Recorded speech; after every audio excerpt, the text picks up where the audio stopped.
every time we try to have events, man, the people that needed to be there wasn't there, and it was the young people, right? I became the police chief of Austell about a year and a half ago, and I'm gonna be honest with you, that's been a culture change, right? We've done a lot of work here the last year and a half, and I guarantee you, if you go to Austell now, you'll see it's not the same Austell as it was a year and a half ago.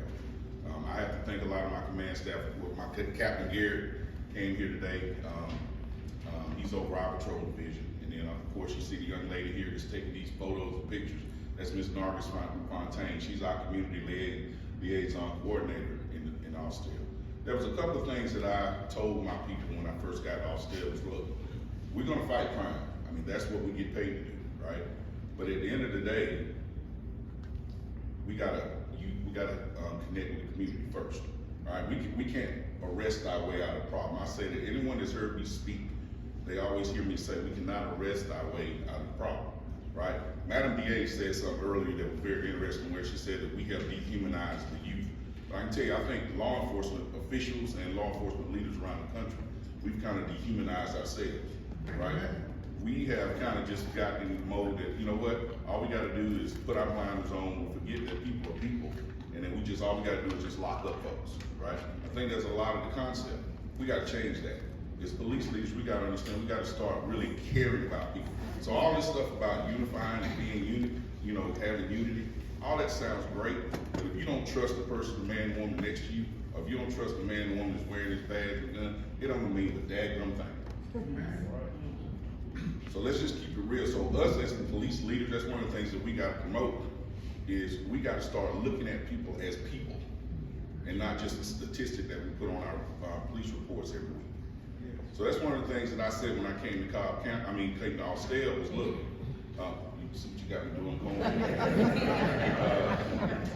one of the things that I told my men and women in Austell, look, we are going to fight crime, right? But I'm going to hold you accountable. All right, you go out here, you're going to treat men and women as if you want to treat your family members. Amen. You're going to do that. So you don't want your mom or your grandma being yelled at or cursed out on the side of the street, right? So we're not going to do that either. All right, but the other piece was to get into the community. And that's why I hired Ms. Nargis Fontaine, because I thought hiring a civilian, she is a civilian, and one of the big things about that is Nargis, as you can see, is much better looking than I am, right? Can go into businesses and go into churches and go into the community, and she can bridge that gap, but she can also, she's sitting in command staff meetings. She sees what we talk about as a law enforcement agency, so she can kind of talk a little bit, but she can also go in those rooms with these citizens and civilians like she is and have those conversations. Then she gets us in there. So that's how we bridge the gap, and that's why we hired her. We just started the Austell Police Foundation, a nonprofit. We just got that 3 weeks ago. I'm very excited. That's going to be something to change. Thank you. We already started to sponsor scholarships for the young people through that organization. We started the chaplain program and also a peer support group in Austell. So we are doing a lot of amazing things in Austell, but again, we cannot do it without you guys. And before I end, I gotta get a shout out. He did mention the sorority fraternities. I did see some of the Omega Psi Phi Fraternity Incorporated and my sorors. I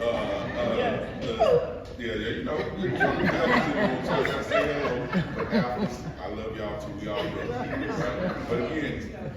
But again, just if you're in Austell, please come say hello. And again, God bless you. Thank you again.